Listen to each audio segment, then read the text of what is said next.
El incidente del Paso Dyatlov fue un hecho que podría considerarse una auténtica película de terror. 9 excursionistas murieron el 2 de febrero de 1959 en medio de una expedición por el norte de los Montes Urales, en Rusia. Lo llamativo del caso es que no se ha logrado explicar qué fue lo que pasó con estas personas. De hecho, la propia investigación concluyó que estas muertes fueron producto de una fuerza desconocida e insuperable. ¿Qué fue lo que sucedió realmente en el Paso Dyatlov?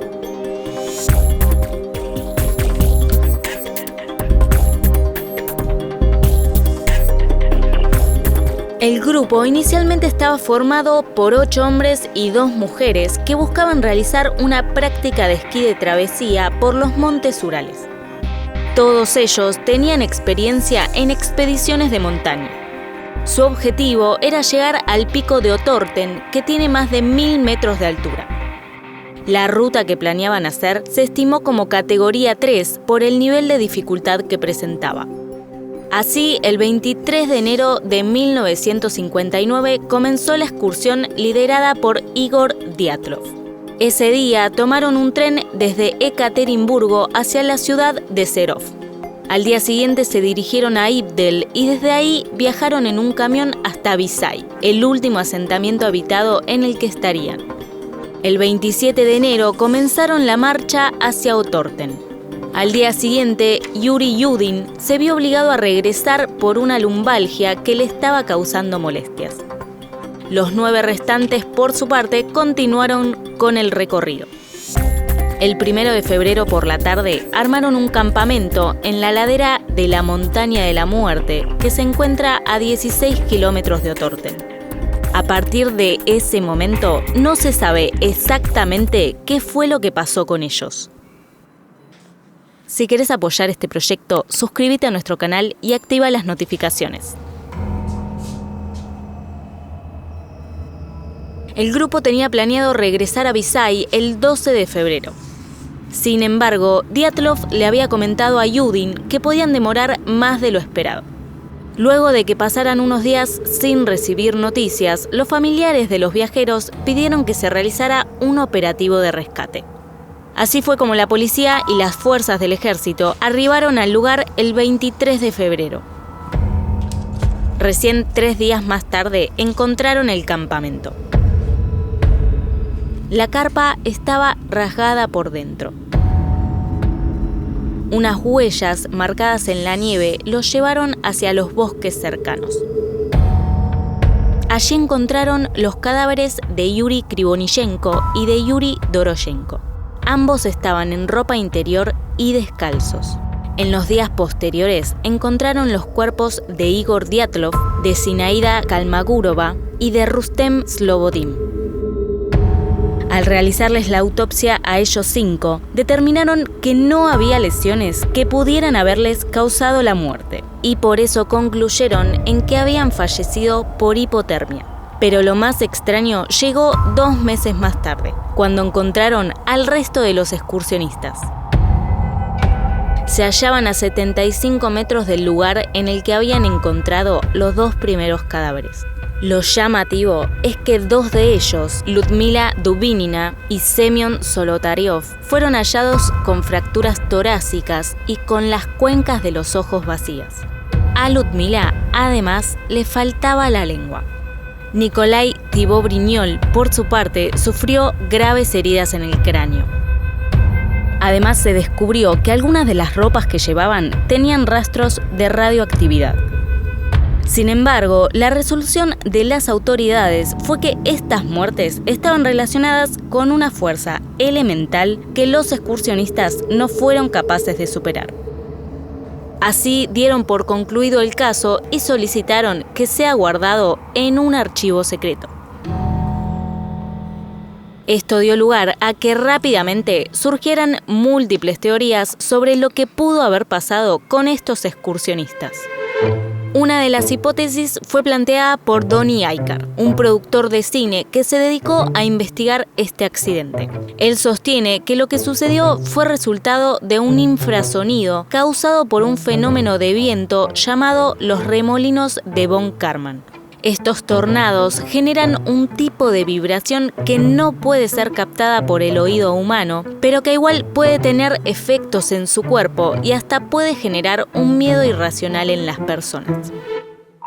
Así explicaría que los excursionistas hayan huido de su carpa, incluso algunos hasta estando descalzos. Pero, evidentemente, deja muchas otras incógnitas sin respuesta. Otra de las teorías sugiere que en las zonas cercanas a la Montaña de la Muerte, en el momento en el que acampó el grupo de Dyatlov, se estaban realizando unas pruebas militares de la Unión Soviética. Estas se relacionan con el lanzamiento de cohetes secretos. El periodista Kisilov Gennady Ivanovich sostiene que esto fue una escena del crimen escenificada. Asegura que los excursionistas fueron testigos de estos experimentos y por eso fueron liquidados deliberadamente por las fuerzas militares. Y la última que analizaremos está relacionada con unas operaciones secretas de la KGB. Alexei Rakitin escribió el libro Dyatlov Pass, en el que sugiere que Zolotaryov, Kolevatov y Krivonishenko eran agentes de la KGB en medio de una misión para descubrir a unos espías de la CIA. Su objetivo era entregar unas muestras radioactivas y fotografiar a los estadounidenses. Pero algo salió mal y terminaron siendo asesinados. Además de estas hipótesis mencionadas, existen varias más. Algunas de ellas incluso abordan eventos paranormales. Pero en 2019 se reabrió el caso y la Fiscalía rusa llegó a una conclusión sobre qué ocasionó estas misteriosas muertes. Luego de visitar el lugar de la tragedia y de desclasificar el expediente, los investigadores aseguraron que la noche del 1 de febrero de 1959 hubo una luz.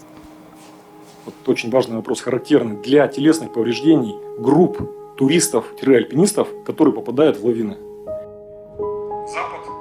Según explicaron, Zolotaryov supo que se encontraban en una pendiente peligrosa y por eso decidió no desvestirse. Aunque claro, esto es solo una suposición. Además argumentan que Zolotaryov escuchó el sonido de la avalancha y comenzó a decirle a sus compañeros que salieran de la tienda. Eso explicaría por qué cortaron la lona desde adentro. Sobre las lesiones torácicas de Dubinina y de Zolotaryov, explicaron que fueron causadas por una nevada de hasta 3 metros de altura. Y acerca de la radiación, dijeron que tanto Kolevatov como Krivonishenko habían visitado el rastro radioactivo de los Urales del Este, y que en consecuencia allí podrían haber captado radiación en su ropa. Aunque la Fiscalía se ocupó de aclarar varios puntos del caso, existen dudas sobre su versión. En primer lugar, los excursionistas tenían experiencia en la travesía de montaña. De esta manera, es difícil de explicar que el grupo corriera en el camino de la avalancha. En segundo lugar, esta teoría no explica el motivo de algunas de las lesiones que revelan las autopsias de Dubinina y de Zolotaryov. En tercer lugar, queda sin resolver por qué la primera investigación se refirió a una fuerza desconocida e insuperable y no a las condiciones meteorológicas del lugar. Y por último, se compararon dos fotografías. Una del 1 de febrero sacada por los excursionistas y otra que fue tomada 25 días después durante la investigación. En ambas fotos se puede observar parte del equipo de camping que se mantuvo en posición vertical durante varias semanas después de la tragedia. Algo que puede sonar extraño si pensamos que hubo una avalancha en ese lugar. Yuri, el único sobreviviente de esta tragedia, siempre dudó de que el hecho haya sido producto de un factor climático. Я эту версию совершенно исключаю. Никакой ураганы, эти ребята были адекватны при любой ситуации. На мой взгляд, это зачистка. С одной стороны, поскольку они уже напоролись туда, куда не надо было приходить. Но они-то не виноваты, что они случайно оказались свидетелями и подверглись отравлению. Они уже были обречены. El sitio web diatlopaz.com, además de contener toda la investigación sobre el caso, también tiene imágenes del expediente y partes de los diarios que llevaban los excursionistas. Te dejamos el link en la descripción por si te interesa conocer más sobre este tema. ¿Qué crees que pasó con el grupo de Dyatlov? ¿Te convence la versión de la Fiscalía o te inclinas por alguna de las otras hipótesis? Déjanos tu comentario.